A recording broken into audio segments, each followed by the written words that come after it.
Monsieur le directeur général de l'énergie et du climat, mesdames et messieurs les élus, monsieur le président du CER, cher Jean-Louis, je cherche Jean-Louis, il est là, il est devant moi. Chers confrères et amis, mesdames et messieurs, aussi curieux que cela puisse paraître, je suis aujourd'hui un président résolument optimiste et heureux. En premier lieu, heureux de vous accueillir ici à Lyon, dans ma ville, pour ce 5e colloque dédié à l'énergie photovoltaïque au sein de notre belle région Auvergne-Rhône-Alpes. J'en profite pour saluer quelques-uns de nos champions locaux comme Photowatt, j'ai vu, voilà, Vincent, EDF ENR, la CNR, Staubli, Alexis Assurance, pour ne citer que ceux que j'ai pu croiser ces derniers jours dans les couloirs du salon. Ensuite, optimiste, puisque cette année ne pourrait être que meilleure que 2018, qui, in fine, se termine avec 2 marqueurs plutôt négatifs. Une capacité supplémentaire accordée de 873 MW, je parle pour la métropole et la Corse, soit 14 MW de moins qu'en 2017, selon le panorama des électricités renouvelables paru récemment et dont le CER est l'un des collaborateurs. Et puis, la dernière période de la Haut-Creux toiture, qui n'a pas eu le succès escompté, et c'est un euphémisme, avec un niveau de souscription particulièrement faible, à hauteur de 30% de l'enveloppe initialement attendue. Ce n'est pas à vous, membres de la profession, que je vais expliquer que le gros du volume des raccordements de 2018 prend ses origines en 2015, année de la promulgation de la loi relative à la transition énergétique pour la croissance verte, qu'on peut considérer comme le véritable booster de notre filière. Mais cette transition a aussi été marquée par une période que je qualifierais de vache maigre, où nos adhérents avaient besoin de prendre du projet à tout prix, ce qui, combiné à la décroissance forte du prix des modules, a produit une spirale négative dangereuse. En préparant cet événement, j'ai eu le plaisir d'échanger avec quelques-uns d'entre vous et j'ai été frappé par le nombre d'entreprises qui ont massivement recruté en 2018 et qui vont continuer à le faire en 2019. C'est pour moi le véritable signe d'une filière qui va bien, qui a confiance et qui se structure pour répondre aux objectifs que le gouvernement s'apprête à fixer au solaire dans la future PPE. La trajectoire dans laquelle notre filière photovoltaïque s'inscrit, à l'instar de toute nouvelle filière énergétique, peut être considérée comme celle d'une fusée. Au départ, il a fallu s'arracher du sol. Et pour ce faire, nous avons eu besoin d'un soutien public important, que nos détracteurs nous reprochent encore aujourd'hui, même si ce n'est plus tout à fait représentatif de la réalité économique de nos projets. C'était le prix à payer, et nous devons nous souvenir que nous avons bénéficié grassement de la manne de l'État. Cet investissement public a payé. Nous entrons en effet désormais dans une phase où l'énergie nécessaire pour maintenir la trajectoire de la fusée est de moins en moins importante.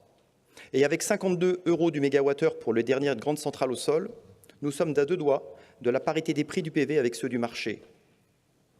Nous avons gagné notre crédibilité, notre légitimité et notre place au sein du mix électrique français grâce à la compétitivité de notre filière.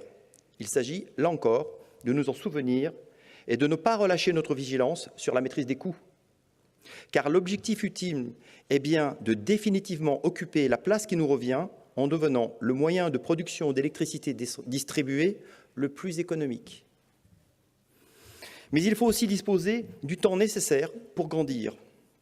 Car peut-être qu'à la différence des énergies plus conventionnelles, demain, l'énergie photovoltaïque progressera sans autre soutien que celui des collectivités et des citoyens. Car oui, c'est une énergie citoyenne. C'est d'ailleurs le thème que nous avons souhaité aborder dans la première table ronde d'aujourd'hui, le photovoltaïque en tant qu'énergie citoyenne. Une énergie que les citoyens et les collectivités peuvent s'approprier. Et je remercie par avance les intervenants de cette table ronde de la démonstration qu'ils apporteront en nous donnant dans ce sens, car leurs projets sont notre meilleure publicité.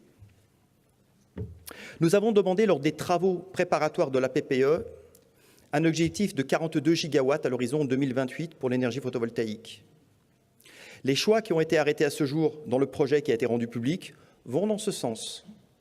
Toutefois, pour pérenniser cet élan, notre filière a plus que jamais besoin de visibilité et de stabilité. C'est ce que la série des AO Creux 4 nous a donné. Et nous savons que la DGEC travaille au dispositif le plus approprié pour en prolonger le principe tout en adaptant le volume. Vous connaissez, Monsieur le Directeur général de l'énergie et du climat, notre proposition de guichet ouvert pour les projets de toiture de taille intermédiaire.